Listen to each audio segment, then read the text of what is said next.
Let's get more now on that breaking news we brought you in the last hour, that former NatWest boss Dame Alison Rose is set to receive a £2.4 million payout a month after she resigned in disgrace. Well, NatWest says it's continuing to review her planned pay and bonus relating to the ongoing investigations, they say, surrounding the, row over a certain Nigel Farage's bank account. Well, he joins us now from Milwaukee in the United States, which is about as far away as you can get from the NatWest Centre in the City of London, I guess, Nigel. However, let's reflect the news has broken. Looking at the way they've termed it, this does appear to be something contractual that she is effectively entitled to, because she's got this, 12-month notice period. Yeah, I mean, look, had she been sacked for what she did, she wouldn't be entitled to any of this. And let's just think this through. What did she do? Number one, she broke client confidentiality. Any employee of NatWest Bank that broke that confidentiality would have been given a plastic box for their conditions, told to leave the building immediately, and not even got their month's salary. That was the first thing she did. She then broke pretty much every important rule in the regulator, the FCA's rule book, so she broke the law, and then she lied about it. She said, look, I only said to the BBC that he was a customer of Boots. I didn't talk about the money that was in the account falling below a certain level. So at every level, what she has done in terms of banking is heinous. And what we're seeing here through Sir Howard Davis, who was the chairman of the NatWest board, is this kicking into the long grass. The so-called inquiry into what she did being given to a city law firm, Travers Smith. The emeritus chair, Chris Hale of that firm, has described Brexiteers as xenophobes and racists. So I don't see much independence, frankly, in that inquiry. Okay. My own subject access request that I put into NatWest to find out what she knew about what was going on. After 30 days, I was told, we can't give it to you, Mr. Farage. It's complex. That will come back at the end of October. And so what's happened is they've agreed to give her the payout before we get the results of the inquiry. And frankly, I think the whole thing is a sick joke. It is the British establishment at its very worst looking after itself. Right. There is an additional line in the statement from NatWest, which we'll get you to comment on. And that is, it says that it has policies allowing the company to potentially claw back the bonus payments applying and other remuneration matters according to the findings of its investigation. So basically it's saying those investigations are indeed continuing. Yeah, investigations done through a legal firm called Travers Smith, headed up by a man who describes Brexiteers as xenophobes and racists. Would you call that an independent inquiry? I certainly would. Have you got your bank account yet? No, it's work in progress. It is work in progress. I've got a phone call in about half an hour with a big name bank who have said to me on the phone that they do not discriminate against their customers on the basis of their perfectly legally held views. So I'm hoping, after, I can't think how many hours and how much time and how much money I've spent, but I hope I'm going to be close to a solution.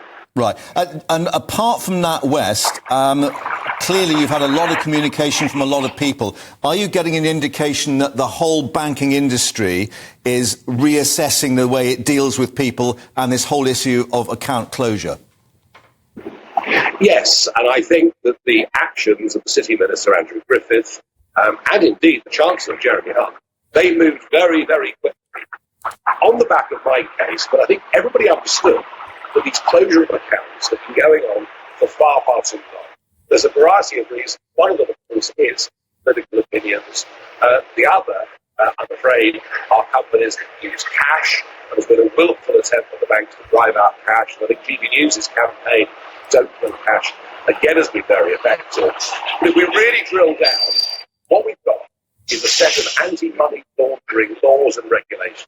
Yes, of course, we want to stop the international drugs gang. But effectively what we've got now are accounts being closed, up to 1 million accounts closed, business and personal accounts, over the last 4 years in the name of combating money laundering. So there is a sledgehammer here being used to miss the nut. So there is progress. The government have told the regulator, the FCA, in no uncertain terms to get to grips with this.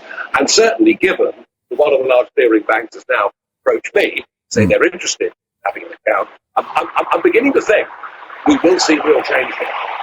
Nigel Farage, live for GB News from Milwaukee. And not often we can say that. Thank you very much indeed for updating us and bringing us your reaction. Thank you. We'll get more reaction now from Liam Halligan, GB News' economics and business editor, who joins us in the studio with On the Money. Did you agree with what Nigel said there? I was struck that Milwaukee, of course, it was the setting for happy days. Fons and Potsy. Of course. And it's happy days for Alison Rose, £2.5 million as she goes off into the sunset. But if it's contractual, is that not what she should get? Look, this is business, OK? This is high politics. This is a company 40% owned by the state. If you resign, it is contractual. But if you're sacked, then your contract is, toilet paper, right?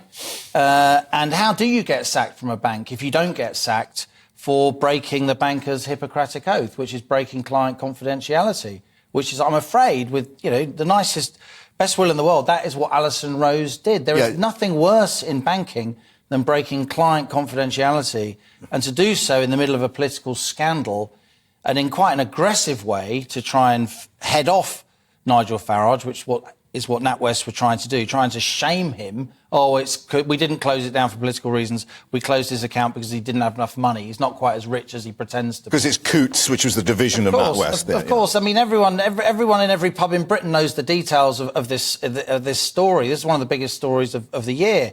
And I do think, it does raise serious questions again about the judgment of Howard Davis, who's a very clever man, somebody I've known for many years, a sort of establishment panjandrum, who gets all the nice jobs. And he is very, very smart, but very, very smart people sometimes do really stupid things. Do you buy into any of the arguments that when it came to Alison Rose, there was a whiff of sexism going on? No, I think that's insane. And that other bosses have hung on to their jobs after apologising for bad behaviour. That demeans the merit and the drive and the talent of every other top woman in the City of London and across British business, many of whom I'm privileged to know, some of whom are my best friends. The idea that she was being attacked because she was a woman, that's mad. And I personally think that the Shadow Chancellor, Rachel Reeves, I wouldn't be surprised if she really regrets having said that. Right. If every time somebody gets in trouble in these top jobs, we reach for the kind of sexism button, then anyone that does get one of these top jobs on merit,